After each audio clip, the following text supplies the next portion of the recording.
हर रोज एक नई कहानी देखने के लिए चैनल को सब्सक्राइब करें और बेल आइकन दबाना ना भूलें। अवनीश, ऋषि और मोदक तीनों बहुत ही अच्छे दोस्त थे। स्कूल कॉलेज सब इन्होंने एक साथ ही किया था। एक दिन सूरज निकलना भूल सकता है, रात ढलना भूल सकती है, लेकिन ये तीनों एक दूसरे से अलग हो जाएं, ये कभी नहीं हो सकता। अवनीश खाने का बहुत शौकीन था और शरीर से मोटा भी, जिसके चलते कई बार वो मजाक का कारण भी बन जाता। लेकिन वो अपना खाना खाना कम नहीं करता। एक दिन तीनों बस स्टैंड पर खड़े बस का वेट कर रहे होते हैं। तुम लोगों के कारण आज मुझे बस स्टैंड पे खड़े होकर बस का वेट करना पड़ रहा है। अरे तुम लोग ना उस दिन गाड़ी ठोकते और ना मेरा बाप मुझसे चाबी छीनता। ओ भाई, हमारी क्या गलती है? तू ही बोल रहा था कि और तेज। तेरी गर्लफ्रेंड वेट कर रही थी तो हम क्या करते? हाँ भाई, ये इसकी वजह से ही हुआ है। गर्लफ्रेंड को डेट करने के चक्कर में वाट लग गई। अबे मोटे, तू चुप कर और बर्गर खा अपना चुपचाप से। अरे खाने के अलावा काम ही क्या है तेरे पास? अरे कितनी बार कहा है मोटे, कम खाया कर, लेकिन नहीं, जितना कम खाने बोलो अगले दिन उसका दुगना खाता है। दोस्त होकर तुम लोग ही मजाक उड़ा रहे हो तो बाहर वाले तो बोलेंगे ही ना। कैसी बात कर रहा है भाई? किसने बोल दिया तुझे मोटा? बता, किसके मरने के दिन नजदीक आ चुके हैं? अरे हमारे दोस्त को मोटा बोलेगा? इतनी हिम्मत? अरे हमारे दोस्त को मोटा सिर्फ हम बोल सकते हैं। अगर किसी और ने बोला ना तुझे मोटा तो हाथ पांव तोड़ के रख देंगे उसके। हाँ मोटे, बस तू थोड़ा कम खाया कर। भाई मैं रोज जिम भी तो जाता हूँ और अब तो मेरे 6 पैक भी बन रहे हैं। अब भाई मुझे तो लगता है ना, या तो तुझे गलत फहमी हो चुकी है या तेरा जिम वाला पागल हो चुका है। अबे ये 6 पैक नहीं, 6 पेटियां लग रही है। अबे कुछ दिनों में फट जाएगा भाई मेरे, कंट्रोल कर। तीनों आपस में बात कर ही रहे होते हैं तभी बस आ जाती है और बस में बहुत भीड़ होती है। अवनीश सबसे पहले बस चढ़ जाता है। मोटे होने की वजह से किसी और को जाने की जगह ही नहीं बचती। वो गेट पर ही फंस जाता है। अबे भैंसे, अंदर चलना वरना हमारी बस छूट जाएगी। गैंडे को कितनी बार बोला है कम खाया कर, भैंसा होता जा रहा है। अब सुन भी ले, चल अंदर।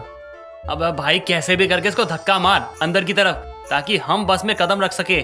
कोशिश तो कर रहा हूँ, लेकिन ये मोटा टस से मस्तक नहीं हो रहा है, इसलिए कहता हूँ कम खाया कर मोटे। भाई मेरा हाथ पकड़कर अंदर आ, जल्दी आ। तो क्या मैं अभी तक खड़ा था जो अंदर आ बोल रहा है? पहले तू अंदर जा, तभी तो मैं अंदर आऊंगा। जैसा तेरा शरीर है ना मोटे, वैसा ही तेरा दिमाग भी मोटा हो चुका है। भाई अंदर धक्का मार दे, बाहर बहुत गर्मी है। मोदक की आवाज सुनकर अवनीश जोर से पीछे को धक्का मारता है, लेकिन बस के अंदर से इतनी जोर से धक्का आता है कि अवनीश बस से निकलकर ऋषि और मोदक के ऊपर जा गिरता है और बस चल पड़ती है। ऋषि और मोदक जोर से चिल्लाते हैं। आए, मोटे ने कमर तोड़ इसने दी। तो कमर ही तोड़ दी। भाई सॉरी भाई, वो पीछे से इतना जोर से धक्का आया कि मैं अपने आप को संभाल ही नहीं पाया। भैंस की आंख, उस टाइम नहीं संभाला तो अब संभल जा। उठ जा हमारे ऊपर से, लग रहा है अभी जान निकल जाएगी हमारी तो।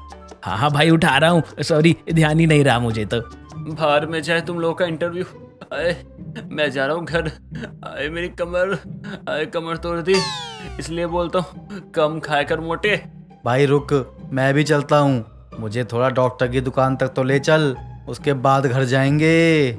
मोदक और ऋषि इतना कहकर आगे बढ़ जाते हैं और अवनीश वहीं बीच सड़क पर चुपचाप खड़ा रहता है। तभी दोनों उसे आवाज देते हैं, अब तू चलेगा या मुहूर्त निकलवाऊं पंडित से तेरे लिए? अवनीश खुश हो जाता है और भागकर दोनों को गले लगा लेता है। तभी एक रोज सभी वाटर पार्क में घूमने के लिए जाते हैं, जहाँ ऋषि अवनीश से कहता है, भाई हम वाटर पार्क क्यों आए हैं? हम यहाँ पूजा करने के लिए आए हैं। थोड़ी देर में पूजा स्टार्ट हो जाएगी, उसके बाद सबको प्रसाद मिलेगा, तो तू जी भर के खा लियो, ठीक है? सच में भाई, यहाँ भी खाने को मिलेगा क्या? लो देखो इस मोटे को। भाई हर जगह खाने की बात नहीं करते हैं, हर जगह खाना नहीं मिलता है। अबे अकल से पैदल इंसान, हम वाटर पार्क में क्यों आते हैं? एंजॉय करने के लिए, स्विमिंग करने के लिए, और सबसे इम्पोर्टेंट शॉर्ट्स में लड़कियों को तारने के लिए, समझा? हाँ भाई, ये तो सही कहा। लड़कियां तो बहुत अच्छी हैं यहाँ पर।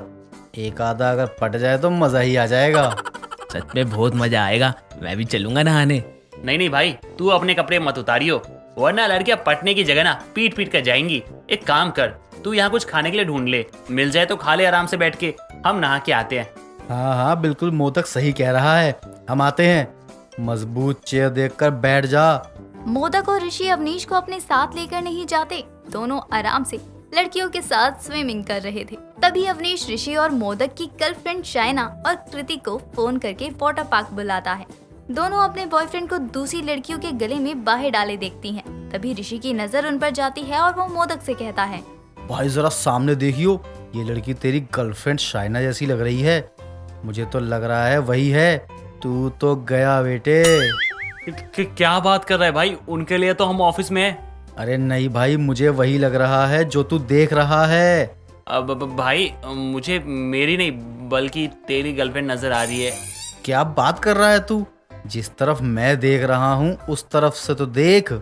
हाँ भाई, ये तो मेरी गर्लफ्रेंड है। अब मेरा क्या होगा? भाई तू तो गया, शाइना तुझे खा जाएगी आज। मेरा भी वही हाल होगा जो तेरा होने वाला है। जरा उस साइड देख, तेरी वाली अपोजिट साइड में खड़ी है और तुझे घूरे जा रही है। मर गए आज तो। लेकिन इनको यहाँ पे बुलाया किसने? आखिर इनको किसने बताया भाई यहाँ के बारे में? दोनों तुरंत लड़कियों के ऊपर से अपना हाथ हटा लेते हैं और पुल के बाहर आ जाते हैं। अब बेबी बेबी बेबी, मेरी बात तो सुनो। मुझसे तो तुम बात ही मत करो, ये तुम्हारा ऑफिस है। तुम्हें तो मैं बाद में देखती हूँ। और ऋषि तुम्हें तो कुछ बोलने की जरूरत ही नहीं है। तुम तो इतने बड़े बेशर्म हो कि तुम्हें कुछ भी कह लो, तुम्हें किसी चीज से कोई फर्क नहीं पड़ता है। मेरे लिए टाइम नहीं है और यहाँ पुल में लड़कियों के गले में हाथ डालकर खड़े हो। थैंक्स फॉर अवनीश, जो इसने हमें तुम दोनों का असली चेहरा दिखा दिया। कीर्ति सही कह रही है। Thank you Avneesh. आज के बाद अपनी शक्ल मत दिखाना तुम दोनों हम दोनों को। बेबी सुनो तो। I hate you. बात मत करो। शाइना और कीर्ति इतना कहकर वहाँ से चली जाती हैं, जिसके बाद अवनीश जोर जोर से हंसने लगता है। दोनों उसे मारने के लिए उसके पीछे भागते हैं। अवनीश भागते हुए ट्रैम्पोलिन पर पहुँच जाता है और जोर से जंप करता है। वैसे ही ट्रैम्पोलाइन की हवा निकल जाती है और वो पिचक जाता है। ये देखकर वहाँ खड़े सभी लोग जोर जोर से हंसने लगते हैं। तभी मोदक और ऋषि उसके पास जाते हैं और उसे हाथ पकड़कर उठाते हैं।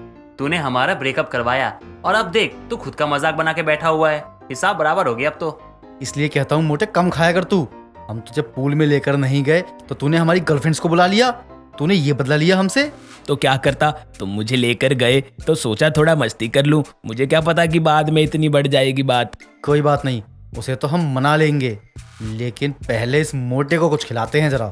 थोड़ी देर बाद तीनों वाटर पार्क से बाहर निकलते हैं और एक अच्छे से रेस्टोरेंट में जाकर पार्टी करते हैं। दिन बीतते हैं। एक दिन तीनों मॉर्निंग वॉक करने के लिए पार्क जाते हैं। ऋषि और मोदक दौड़ लगा रहे थे और अवनीश थक कर झूले पर बैठ जाता है। उसके बैठते ही झूला टूट जाता है और वो झूले समेत नीचे आ गिरता है। मेरी कमर टूट गई सालो। कहाँ हो तुम? आकर उठाओ मुझे। भाई साइज तो देख के बैठा कर। बेचारा झूला तोड़ के रख दिया तूने इसको। बेचारे का सारा दम निकल गया। इसलिए हम कहते हैं तुझसे कम खाया कर मोटे। उसकी बात सुनकर वहाँ खड़े सभी लोग हंसने लगते हैं। साथ ही अवनीश भी हंसता है और अपने दोस्तों को मारने के लिए उनके पीछे भागता है। इस तरह से तीनों दोस्तों की खट्टी मीठी टकरार ऐसे ही चलती रहती है और सबके कहने पर अवनीश डाइटिंग करना शुरू कर देता है। दोस्तों, अगर आपको ये कहानी पसंद आई तो इसे लाइक करें, शेयर करें और कमेंट करके बताएं कि कहानी में आपको सबसे अच्छा क्या लगा।